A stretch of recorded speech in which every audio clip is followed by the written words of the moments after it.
To Satya news. జై శ్రీరామ్, జై జై శ్రీరామ్. మనం ఇప్పుడు అయోధ్య రామ మందిరంలోని పునఃప్రతిష్ఠ కార్యక్రమంలో భక్తులు తీసుకోవాల్సిన జాగ్రత్తలు, వాటిని ఎలా వాళ్ళు జరుపుకోవాలి అనే విషయం గురించి మనం ఇప్పుడు తెలుగు సంస్కృత భాషల పండితులు, సామూహిక దివ్యనారాయణ పీఠ వ్యవస్థాపకులు ఆర్కే వేదాంతం గారిని అడిగి తెలుసుకుందాం. జై శ్రీరామ్ గురువు గారు. జై జై శ్రీరామ్. తెలుగు భాష ప్రాముఖ్యత గురించి చాలా సందర్భాల్లో మీ నుంచి విన్నాము. అలాగే ఇప్పుడు భారతీయులు, అలాగే మన పిల్లలు ఎంతో ఎదుర్కొన్నటువంటి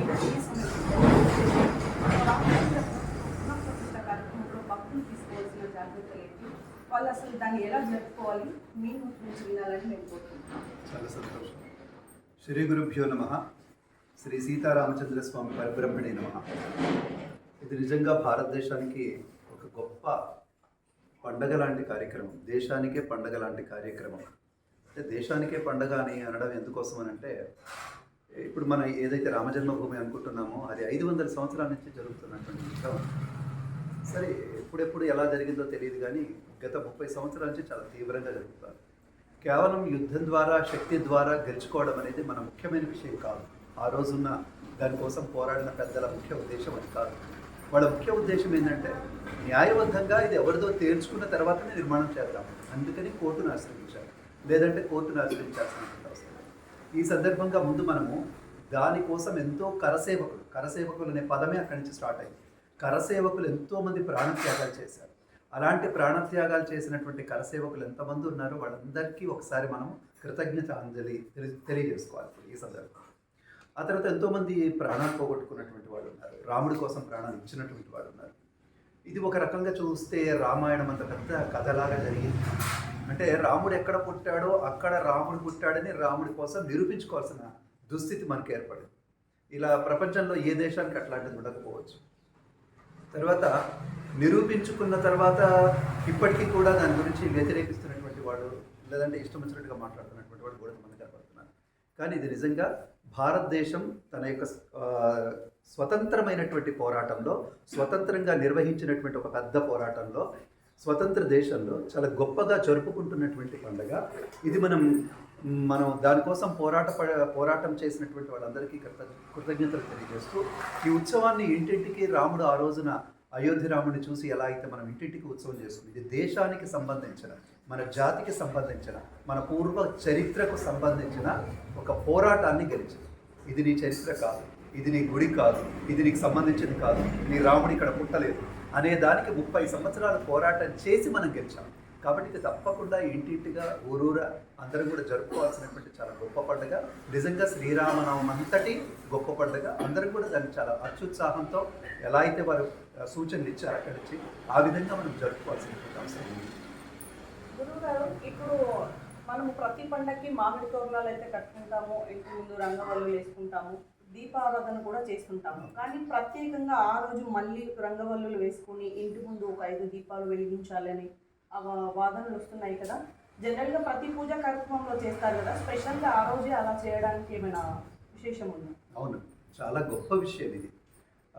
ప్రధానమంత్రి గారు నిజానికి ఆ దేవాలయాన్ని నేను ఒక్కడనే కట్టిస్తా అని చాలామంది కంపెనీలు ముందరికి వచ్చినా కానీ లేదు, ప్రజలందరూ దీంట్లో ద్రవ్య సహకారం చేయవలసిందే అన్నారు. ఎందుకోసం అన్నారు? నిజంగా ఏదో కంపెనీ కట్టేస్తే అయిపోతుంది కదా.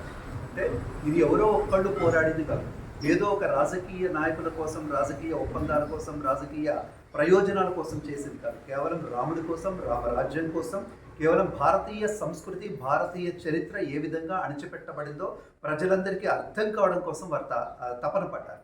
ఆ తపన అందరికీ తెలిసింది. మీకు ఇప్పుడు కేవలం ఈ దీపాల గురించి మాత్రమే తెలుస్తోంది, కానీ అక్షంతల గురించి, దీపాల గురించే మీరు మాట్లాడుతున్నారు. కానీ ఒకప్పుడు ఇంటింటికి రామశిల పూజ అని ఒక ఇటుకను పంపించి ఊరంతా చేస్తే వామపక్షవాదులు చాలా గొప్పగా పరిపాలిస్తున్న రోజుల్లో అలాంటి దగ్గర కూడా అద్భుతంగా జరిగిన ఈ కార్యక్రమాలు.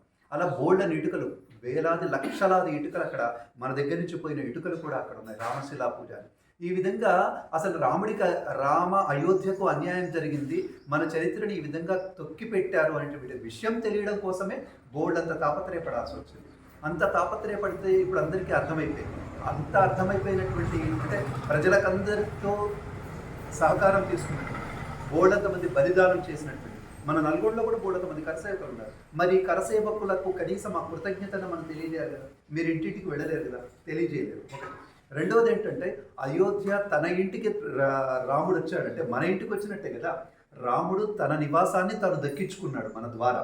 అంటే అదంతా మనందరికీ సంతోషమే కదా. మన ద్వారా అంటే మనం ఓట్లేస్తే గెలిచిన ప్రభుత్వం అనుకోండి, లేదంటే మనం కరసేవ చేస్తే ఆ రోజున గెలిచినటువంటి రామాలయం అనుకోండి. ఇదంతా మనం చేసిందే. కేవలం ఒక నరేంద్ర మోడీనో ఎల్కే అద్వానీనో చేస్తే కాదు, వాడు ప్రేరకులు మాత్రమే. కానీ ప్రజల మనస్సులో ఉంది, నా రాముడి యొక్క అయోధ్యకి ఇలా జరిగింది అని ప్రతి మనస్సులో ఉంది. కాబట్టి ప్రతి వాళ్ళు చేసుకోవాలి. ఎందుకు చేసుకోవాలి అంటే ఇందాక నేను అదే చెప్పాను, రాముడు మళ్ళీ పుట్టాడు భారతదేశం. అయోధ్యలో రాముడు మళ్ళీ పుట్టాడు ఇప్పుడు. అంటే తన ఇంట్లో తాను పుట్టాడు. స్వతంత్రంగా ఈరోజు చాలా గర్వంగా చెప్పుకోగలుగుతున్నాం మా అయోధ్య అని. పుణ్యక్షేత్రాల్లో అయోధ్య ఒకటి. అయోధ్య, మధుర, మాయా అని చెప్పుకుంటున్నాం. అలాంటి పుణ్యక్షేత్రం, దివ్యక్షేత్రం, మహిమాన్వితమైనటువంటి క్షేత్రం ఒకటి మనది కానే కాదు. బాబ్రీ మసీద్ అంటే ఎట్లా ఉంటుంది? సరే, ఈ సందర్భంలో నేను అవన్నీ చెప్పను. కానీ ఇదేమిటంటే ప్రజల విజయం, ప్రజల మనస్సులో ఉన్న రాముడి విజయం ఇది. కేవలం ఒక రాజకీయ, అందరూ ఏమనుకుంటున్నారంటే బీజేపీ గెలవడం కోసమో లేదంటే రాజకీయ ప్రయోజనాల కోసం అనుకుంటారు. కేవలం ఒక నరేంద్ర మోడీ, కేవలం ఒక బీజేపీ చేస్తే ఇలాంటి కార్యక్రమాలు జరగాలి. ప్రతి వాడి మనస్సులో అవును, రామాలయం, రాముడికి అన్యాయం జరిగింది, రామాలయం నిర్మించాలి, అయోధ్య మనదే అనేటువంటి సంకల్పం రావడం ఈ రోజుకి నెరవేరింది. కాబట్టి ఇది ప్రతి వారి విజయం. అందుకనే ఇంటి ముందర తోరణాలు కట్టుకోవాలి. 5 దీపాలు ఎందుకు పెట్టమన్నారంటే సమైక్యత కోసం. ఈరోజు మనం జయించామని అందరం చెప్పుకోవాలి కదా. ఈరోజు మనం గెలుపొందాం, మనకు స్వతంత్రం వచ్చిందని జెండా ఏ విధంగా అయితే ఎగిరేస్తున్నామో రాముడు వచ్చాడని అందరికి చెప్పుకోవాలి కదా. కాబట్టి ఇంటింటికి దీపాలు. రాముడు వచ్చాడంటే వెలుగు వచ్చిందని అర్థం. తర్వాత ఇంకోటి ఏంటంటే మనకు స్వతంత్రం వచ్చిందని అర్థం. అమ్మా, నేను ఇందాక నుంచి చెప్తున్నది అదే. అణిచిపెట్టబడినటువంటి చరిత్ర, అవును ఇది అణిచిపెట్టారు, నిజమే, రాముడు ఇక్కడ ఉన్నాడని ఇన్ని రోజులే తెలిసింది. ఎంత స్వతంత్రమైనటువంటి విషయం. మీరు ఇంకా ఆనందించాల్సినటువంటి విషయం ఏంటంటే, ఇప్పుడు ఒక ఉదాహరణ చెప్తాను. ఒక 10 ఎకరాలు మీది కాదనుకున్న భూమి 50 సంవత్సరాల తర్వాత అవును మీదే అంతే. ఇది ఎట్లా ఉంటుందండి? 10 ఎకరాల భూమి కోసమే మీరు అంత గంతులు వేస్తే అయోధ్య అనేది కాదంటున్నారు. 500 సంవత్సరాల పోరాటం గెలిచాం, ఇక సంతోషం లేకుండా ఎలా ఉంటుంది? ఇదే అందరికీ అర్థం కాదు. ఇదేదో నరేంద్ర మోడీ చెప్తుంటే అందరూ చేస్తున్నారు అనుకుంటున్నారు, కానీ చాలా తప్పు. ప్రజలందరి హృదయాల్లో రాముడు ఉన్నాడు. ప్రజలందరి హృదయాల్లో ఆ రాముడికి సంబంధించిన, అయోధ్యకు సంబంధించిన విజయోత్సాహం ఉంది. దాన్ని జరుపుకోమని చెప్తున్నారు. చక్కగా తోరణాలు కట్టుకోండి, దీపాలు పెట్టుకోండి. రాముడికి ఆ అక్షంతలు పంపించినటువంటి అక్షంతలు ఉన్నాయి కదా, దాన్ని పాయసం వండి ఆ రోజు నైవేద్యంగా పెట్టండి. కొన్ని అక్షంతలు తల మీద చల్లుకోండి, కొన్ని అక్షంతలు బీరువాలో ఎక్కడైతే మనం సిరి సంపద ఉండాలనుకుంటున్నామో అక్కడ పెట్టండి. ఈ విధంగా ఈ రోజు నుంచి ఇంకా కొంతమంది ఏం చేస్తున్నారో తెలుసా? ప్రతిరోజు కూడా ఈ రోజు నుంచి మళ్ళీ సంవత్సరం వరకు ప్రతిరోజు నామరామాయణం చేసేటువంటి కార్యక్రమంలో పూనుకున్నారు. మన దేవాలయం తరఫున ఇన్ని రోజుల నుంచి ప్రతిరోజు రామాయణం జరుగుతుంది. ఇక్కడ రాముడి పాదుకలకు అర్చన కార్యక్రమాలు జరుగుతున్నాయి, సంక్షేప రామాయణ పారాయణాలు జరుగుతున్నాయి. కాబట్టి ఇవన్నీ మామూలు విషయాలు కాదు. ఇది మన విజయం, ఘన విజయం, మనలో ఉన్నటువంటి రాముడి విజయం. దీన్ని ఇట్లా జరుపుకోవాల్సిందే. గురువు గారు, మరి జనరల్గా అయితే అక్షంతల పంపిణీ కార్యక్రమం అంతే ముగిసిపోయింది. సో అవన్నీ మీరు అన్నట్టుగా పూజా మందిరంలో కానివ్వండి, సిరి సంపదలు కానివ్వండి, మన వ్యాపార రంగాల్లో కానివ్వండి పెట్టుకుంటాం, అక్కడి వరకు ఓకే. కానీ ఇంటి పైన ఒక కాషాయ జెండా కూడా ఎగరవేయాలని చెప్తున్నారు. తద్వారా ఏమవుతుందంటే కొన్ని పార్టీలకు సంబంధించిన కాషాయ జెండాగా మారుస్తూ మతోన్మాదాన్ని మళ్ళీ రేకెత్తించే విధంగా కొంతమంది మాట్లాడుతున్నారు. అంటే ఇది మన భక్తులకు సంబంధించిన విషయం అయినప్పటికీ కాషాయ జెండాని ఇక్కడికి ఎందుకు తీసుకొచ్చారు? కాషాయ రంగు జెండా ఎవరో ఒకటి తీసుకురావడం అయింది. అసలు అది మన జెండా. ఆ కాషాయ రంగు ఎవడు కట్టుకుంటే వాడు మనోడే, ఎవడు పెట్టుకుంటే వాడు మనోడే.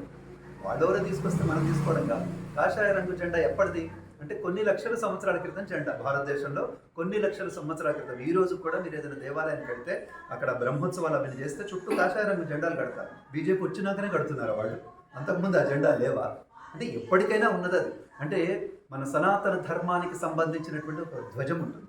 ఆ ధ్వజమే ఓంకార ధ్వజం, కాషాయ రంగు జెండా. సరే, ఈ మధ్య కాలంలో మన పిల్లలు కొంచెం ఉత్సాహంతో దాని మీద ఆంజనేయ స్వామి బొమ్మ వేస్తున్నారు, కొంతమంది రాముల వారి బొమ్మ వేస్తున్నారు. తప్పేం లేదు కదా దానివల్ల. కాబట్టి కాషాయ రంగు జెండా అనేది చూడగానే బెంబేలు పడితే అది చాలా కష్టం. అంటే ఇప్పుడు ఏ రంగు తీసుకుంటే మరి ఎవరికి అభ్యంతరం లేకుండా ఉంటుందో చెప్పాలి.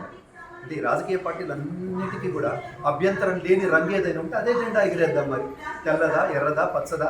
ఎర్ర రంగు ఎగిరేసాం అనుకోండి, అదొకటి మరి పార్టీకి ఉంది. పచ్చ రంగు ఎగిరేస్తే అదొక రంగు ఉంది మరి.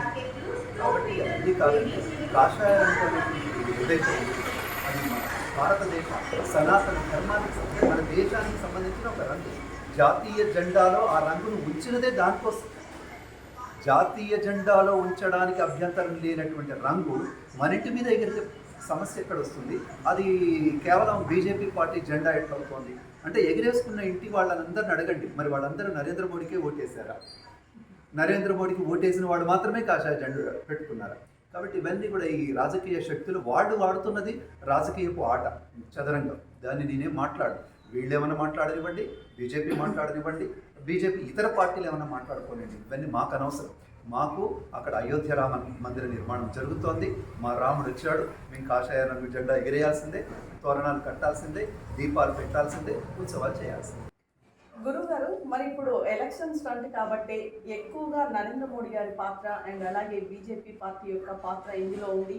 వారు ఈ అక్షంతల పంపిణీ కార్యక్రమంలో కానివ్వండి, మిగతా కార్యక్రమంలో ఎక్కువగా తల దూస్తున్నారు కాబట్టి వారిని వ్యతిరేకిస్తున్నారు కదా. దాని గురించి మీరు ఏమైనా మాట్లాడగలరా? ఆ విషయానికి వస్తే దాన్ని మనం ఆదర్శంగా తీసుకోవాలి. ఈరోజు పెద్ద పెద్ద దేవాలయాలు నిర్మించుకుంటున్నాము. ఈ ఎన్ఆర్ఐలు డబ్బులు పంపించేస్తే కోట్లు కోట్లు పెట్టి పెద్ద దేవాలయం కట్టుకుంటే, ఒకటి గుళ్ళోకి భక్తులు కూడా రావట్లేదు, రెండవది ఏంటంటే ఈ గుళ్ళో ఉత్సవం జరిగితే పక్క బజార్కి కూడా తెలియట్లేదు. ఇది ఎంతవరకు న్యాయం అసలు? ఒకప్పుడు ఊళ్ళో జాతర జరిగిందంటే ఊరు మొత్తం ఎంత చక్కగా ఉండేదో.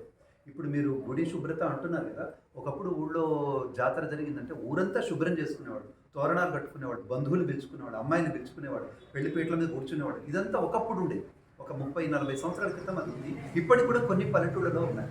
అంటే దాని అర్థం ఏంటి? మనం మర్చిపోయింది, దూరం చేసుకున్న దాన్ని వాళ్ళు మనకు గుర్తు చేశారు.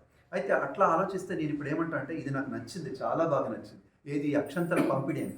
గుడికి వెళితేనే అక్షంతలు ఇవ్వడం అనేది మనం ఎప్పటి నుంచో చేస్తాం. మేము ఇప్పటి నుంచి చేస్తామండి. మా గుడికి వచ్చినా రాకపోయినా ప్రతి కళ్యాణం తర్వాత ఆ ఊరు మొత్తం పంచిపెడతాం మేము. మా దగ్గర దేవాలయం అక్షంతలు. అట్లానైనా వాడికి కనీసం అరే నేను వెళ్ళలేదనేది ఒకటి గుర్తొస్తూ ఉంటుంది కదా, లేదా వెళ్ళాల్సి ఉండే అనేది ఒకటి వస్తుంది, లేదా రాలేకపోయిన వాడికి ఆ కృతజ్ఞత నా మీద అంటే ఆ స్పృహ కలిగి ఉన్నాయి. అందరికి కూడా స్పృహ. ఇప్పుడు నేను ఏమంటున్నా అంటే, మీకు పెళ్ళికి వస్తాడో లేదో తెలియని వాడికి బొట్టు పెట్టి రిటర్న్ గిఫ్ట్ ముందే ఇచ్చి వస్తున్నారే, ఇది అంతకంటే ఘోరమైన విషయం ఏం కాదు కదా. చాలా మంచి కార్యక్రమం కదా. రాముడి పాదాల అక్షంతలు వస్తున్నాయి, మామూలు విషయం. ఇక్కడ రాముడి పాదాల అక్షంతలు అంటే అనేదానికి కూడా నేను ఒక విషయం చెప్తానండి. శ్రీరాముడి పాద స్పర్శ కలిగిన అక్షంతలకి ఎందుకు అంత విలువ అంటే, ప్రేమ కోసం అంటే ప్రేమ కోసం మీరు బోర్డన్ సినిమా తీస్తూ ఉంటారు, చూస్తూ ఉంటారు. మన ఛానల్లో 24 గంటలు ప్రేమ పాటలు వినిపిస్తూ ఉంటారు. కానీ ఈ హీరోలు వీళ్ళందరూ ఏం కష్టపడతారో నాకు తెలియదు. మీ దృష్టిలో ఒక హీరో 3 గంటలు గిజగిజా తనుకొని ఒక అమ్మాయి ప్రేమను కనుక పొందితే వాడు చాలా గొప్పవాడు.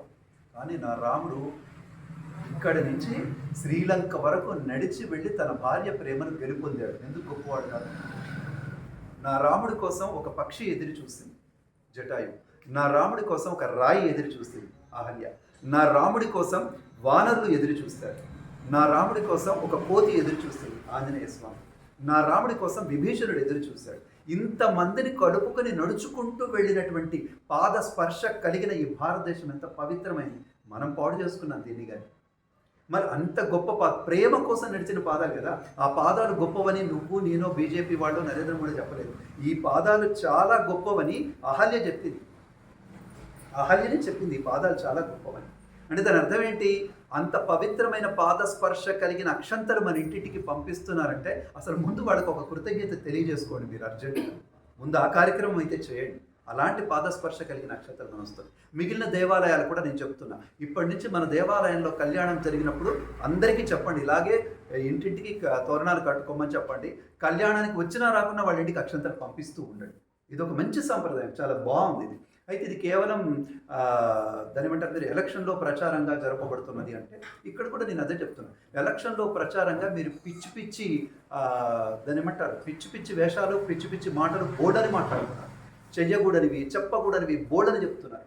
మీరు ఎక్కడో వెళ్ళి ఒక బజ్జీల బండి దగ్గర బజ్జీ తింటే చాలా గొప్ప విషయం అవుతుంది, ఎక్కడికో వెళ్ళి టీ తాగితే చాలా గొప్ప విషయం అవుతుంది. ఏవేవో మీరు అంత కోసం అంటే ఆ 10 నిమిషాల కోసం బజారు ఊడ్చితే చాలా గొప్ప విషయం అవుతుంది. మహారాముడి అక్షంతలు పంపిస్తే మీకు అంత కప్పు అంత ఇబ్బందిగా ఎందుకుంటుంది? కళ్ళకు అంత కంటగింపుగా ఎందుకుంటుంది? కాబట్టి నేనేమంటానంటే, మీ ఉద్దేశంలో ఇది బీజేపీ ప్రచారం అయితే అవని నరేంద్ర మోడీ తన సొంతంగా అహంకారంతో తానే చరిత్రకెక్కాలని చరిత్ర పుటల్లో నిలబడాలని చేస్తున్నాడేమో, చెయ్యని. కానీ చేసేది మంచి పని కదా. చేసేవాడు ఒక్కడైనా అందుకోసమే చేస్తాడు కదా. ఎవడో ఎవరెస్ట్ శిఖరం ఎక్కుతున్నాడు, ఎందుకోసం ఎక్కుతాడండి? ఎందుకోసం ఎక్కుతాడు చెప్పండి? ఎవరెస్ట్ శిఖరం ఎక్కేవాడు ఎందుకోసం ఎక్కుతాడు? వాడికి పేరు రావాలనే ఎక్కుతాడు. కానీ మనం ఏం చేస్తాం? చరిత్ర పుటల్లో వాడికి ఒక పేరు ఇస్తాం. ఎవరెస్ట్ శిఖరం ఎక్కినటువంటి వాళ్ళు వాడికి అవార్డు ఇస్తాం, వాడికి ఒక పేరు ఇస్తాం, మనం గర్వంగా చెప్పుకుంటాం. ఏమని చెప్పుకుంటాం? ఎవరెస్ట్ శిఖరం ఎక్కారు. ఏమంటే ఇండియా క్రికెట్లో గెలిస్తే ఏం జరుగుతుందండి? ఓడిపోతే ఏం జరుగుతుంది? గెలిస్తే ఏం జరుగుతుంది? అంత పెద్ద టపాకాయలు కాల్చుకుంటున్నారా మీరు? నేను సనాతన ధర్మం, అణిచిపెట్టబడిన సనాతన ధర్మం 500 సంవత్సరాల తర్వాత మేము గెలిచామనే ఆనందం ఒకడు పంచుతున్నాడు. ఆ పంచేవాడిలో స్వార్థం ఉండొచ్చు కాక ఏమైనా ఉండొచ్చు కాక వాటిని మీకు గుర్తించట్లేదు. రామభక్తులు ఎవ్వరు కూడా వాటిని పట్టించుకోవట్లేదు. అక్కడి నుంచి నరేంద్ర మోడీ పంపిస్తున్నాడా, అద్వానీ పంపిస్తున్నారా, ఎవరు పంపిస్తున్నారు, ఎందుకు పంపిస్తున్నారు? ఇవి రామభక్తులైనటువంటి వాళ్ళు, సనాతన ధర్మం ఆచరించేటువంటి వాళ్ళు ఎవ్వరు కూడా అసలు వీటిని పట్టించుకోవట్లేదు. ఎవరు పట్టించుకుంటున్నారు? వాళ్ళు నచ్చని వాడు, వాళ్ళు గుట్టని వాడు, వీళ్ళకు రాజకీయంగా భయం కలిగి ఇది నిజంగానే వాళ్ళకి ఏమన్నా ఒక మైలేజ్ అవుతుందని భయపడేటువంటి వాళ్ళు మీలాంటి ఛానల్లో కూర్చుని వాళ్ళ మీద వీళ్ళ మీద ఏదో బురద జల్లుతూ ఉంటారు. అవన్నీ మాకు అనవసరం. మాకంటే ఎవరికి? అర్చకులకు కాదమ్మా, సనాతన ధర్మాన్ని పాటించేటువంటి వాళ్ళు రామభక్తులందరికీ అసలు ఈ రాజకీయాలే అనవసరం. మాకు రామభక్తి కావాలి. ఆ ప్లేస్లో ఎవరున్నా మేము ఒప్పుకుంటాం. ఆ ఘనకార్యం ఎవరు సాధించినా వాడు మావాడే అవుతాడు. ఇండియా టీంను ఎవడు గెలిపించినా వాడు మనవడే ఎట్లతో ఆ రామకార్యాన్ని ఎవడు సాధించినా వాడు మావాడే అవుతాడు. కాబట్టి మేము ఆ విషయంలో చాలా గర్వంగా చెప్పుకుంటున్నాం. దీన్ని మేమైతే అట్లా భావించట్లేదు. మిగిలిన రాజకీయ పార్టీలకు బుద్ధి ఎవరు చెప్తారో మాకు తెలియదు. గురువు గారు, మరి ఈ మధ్య కాలంలో గుళ్ళను శుభ్రం చేసే కార్యక్రమం ఒకటి మొదలు పెట్టారు. జనరల్గా మీరు ప్రతినిత్యం గుడిని శుభ్రం పెట్టుతూనే ఉంటారు కదా, ప్రత్యేకంగా దీన్ని ఎందుకు తీసుకొచ్చారు? అండ్ అలాగే అధిక మాసం అండ్ అలాగే శూన్య మాసం అంటున్నారు. అసలు ఈ మాసంలో శుభకార్యాలు అనేవి ఏమి చేయకూడదు అనేది కొంతమంది పీఠాధిపతులు కానివ్వండి, మన తెలుగు ప్రజల విశ్వాసం.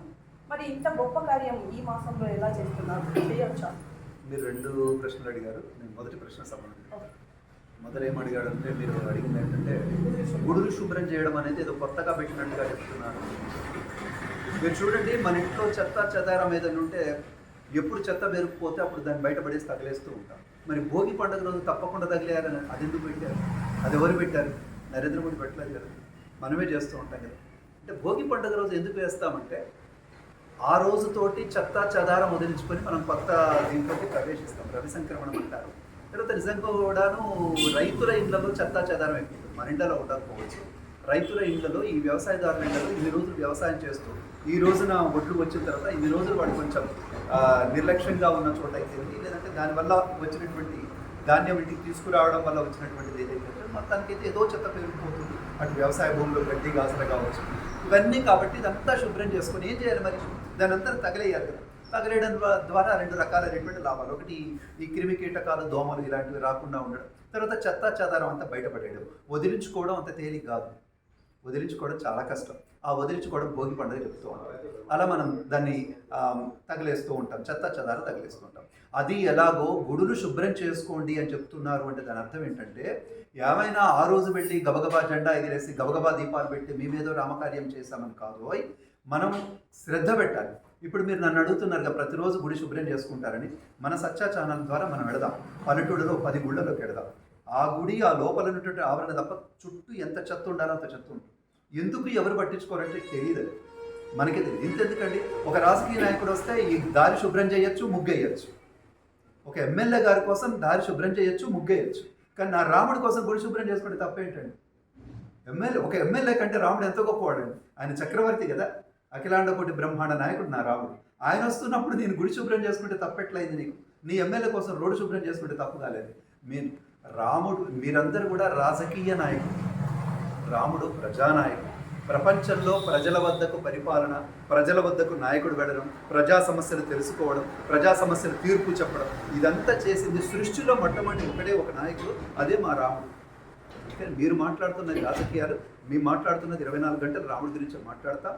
కనుకనే ఆలయాలు శుభ్రం చేసుకోమనేటువంటి ఒక పిలుపు చాలా గొప్ప పిలుపు. ఇప్పుడే చేయమని కాదు, ఇప్పటి నుంచి తరచూ స్పృహ కలిగి ఉండండి అని. ఆ మాటకు వస్తే స్వచ్ఛ భారత్ అంటే ముందు కూడా చెత్త చెదారం ఉందని అర్థం. కొంచెం స్పృహ కలిగి ఉండండి అని చెప్పడం. కాబట్టి అదేం తప్పు కాదు. తప్పకుండా ఆ కార్యక్రమాన్ని కూడా దిగ్విజయంగా చేయండి.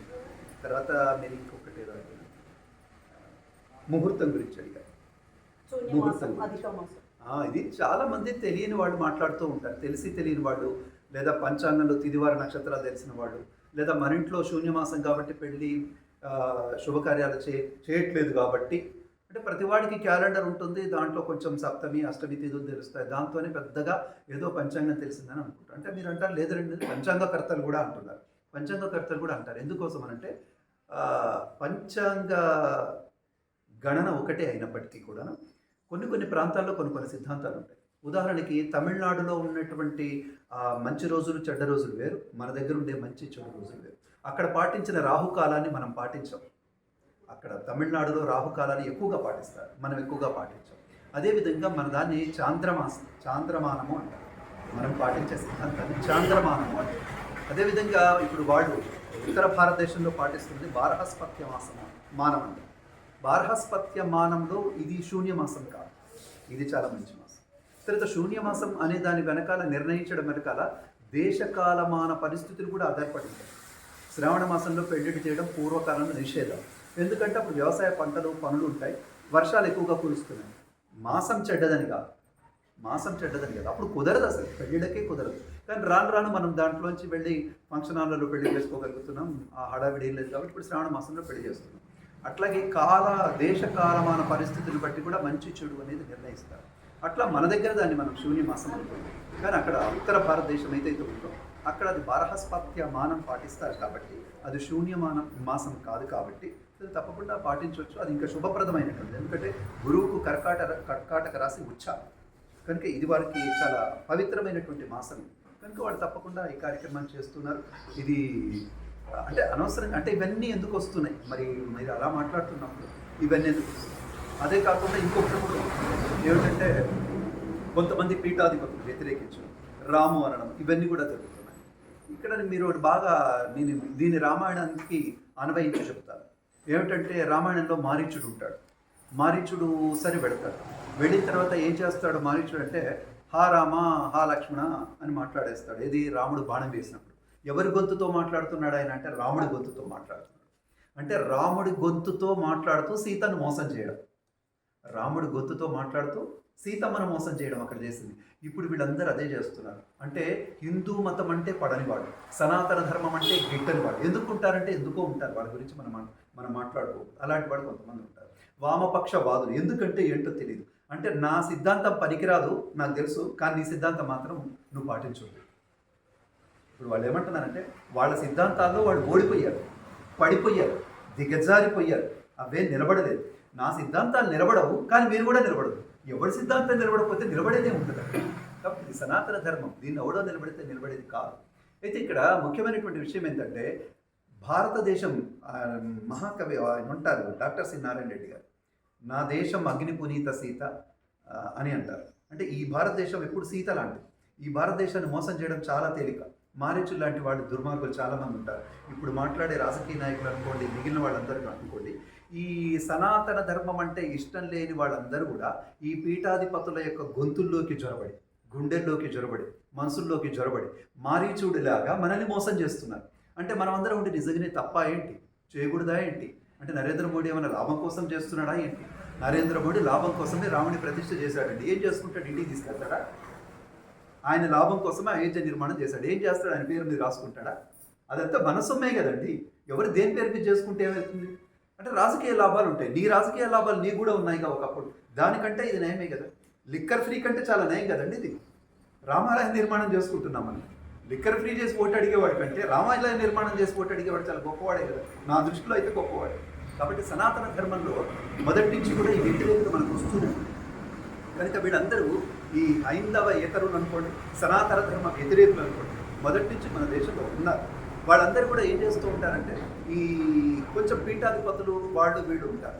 వాళ్ళ దగ్గరికి వెళ్ళి ఉట్టిగా పిచ్చా పట్టిగా మాట్లాడుతూ వాళ్ళు ఏదో మాట్లాడినప్పుడు దాన్ని పెద్దగా ఫోకస్ చేయడం, తర్వాత మీడియా వాళ్ళు కూడా దాన్ని వక్రీకరించి మాట్లాడుతూ ఉంటాడు. ఇలా ఈ భారతదేశం మీద మారీచుడు కాలం నుంచి ఈ రోజు వరకు అగ్ని పునీత సీత లాంటి నా భారతదేశం మీద ఇలాంటి మాటలన్నీ వినిపిస్తూనే ఉన్నాయి. దయచేసి భారతీయులు ఎవ్వరు కూడా వాటిని నమ్మి మోసపోకండి. చక్కగా అద్భుతమైనటువంటి ఒక నిర్మాణం జరుగుతోంది. హైందవ జాతికి గర్వకారణమైనటువంటి నిర్మాణం. స్వతంత్ర భారతదేశంలో ఒక 2 అద్భుతమైన కార్యక్రమాలు జరిగాయి నాకు తెలిసి. అది ఒకటి కాశ్మీర్ సమస్య, 2 అయోధ్య నిర్మాణం. కాబట్టి వీటిని మనం గర్వంగా చెప్పుకోవాల్సినటువంటి అద్భుతమైనటువంటి సంఘటన. దీన్ని యథావిధిగా అందరూ కూడా చక్కగా రామభక్తితో పాటించి మనలో ఉన్నటువంటి రామభక్తిని చాలా గొప్పగా చేసుకొని ప్రపంచమంతా గర్వించేలాగా మేము భారతీయులం, మేము రామభక్తులం అని చెప్పుకోండి. ఇంటింట చక్కగా రామాలయం, రాముడి పటాన్ని పెట్టుకోండి. రామనామాన్ని పిల్లలు తప్పకుండా రోజుకు ఒక 105 నిమిషాలు శ్రీరామ అనడానికి ఖచ్చితంగా 5 నిమిషాల కంటే ఎక్కువ పట్టదు. ఈ నియమం కూడా తీసుకోండి. ఒక సంవత్సరం వరకు మనం అందరం కూడా శ్రీరామ అనేటువంటి నియమం తీసుకున్నాం. ఆ విధంగా కార్యక్రమం చేస్తే ఇంకా మనకేమైనా సనాతన ధర్మానికి వ్యతిరేకంగా అణచిపెట్టబడినటువంటి ఏవేవైతే ఉంటాయో వాటన్నిటిని పునరుద్ధరణ చేసుకోవడానికి మనకు బలం లభిస్తుంది. చెయ్యాలి అనుకునేటువంటి వాళ్ళకు కూడా ప్రోత్సాహం లభిస్తుంది. అందరు కూడా ఆ దిశగా ప్రయాణం చేసి రేపు ప్రతిష్టోత్సవ కార్యక్రమాన్ని దిగ్విజయవంతం చేసుకోవాలని మీ ఛానల్ ద్వారా మన ప్రేక్షకులందరినీ కోరుతున్నాను. దిగ్విజయ్ భవ. జై శ్రీరామ్. ధన్యవాదాలు గురువు గారు. మన హిందువుల యొక్క ప్రాముఖ్యతలు మర్చిపోతున్న సనాతన ధర్మాలను మాత్రమే తెలియజేస్తున్నారు, కానీ చేసే పనిలో మంచిని మాత్రమే తీసుకుంటాము తప్ప ఇందులో ఎలాంటి రాజకీయ ఇన్వాల్వ్మెంట్ లేదంటూ తెలుగు సంస్కృత భాషల పండితులు సామిరి పంచనన దివ్యపీఠ వ్యవస్థాపకులు ఆర్కే వేదాంతం గారు హిందూ భక్తులకు సూచించినటువంటి ఈ మంచి విషయాలను ప్రతి ఒక్కరూ పాజిటివ్గా తీసుకొని ఆ కృప, భగవంతుని కృప ప్రతి ఒక్కరు పొందాలని, రాముడి ఆశీస్సులు ప్రతి ఒక్కరికి ఉండాలని మా సత్యాన్ని ఛానల్ ద్వారా కోరుకుంటున్నాము.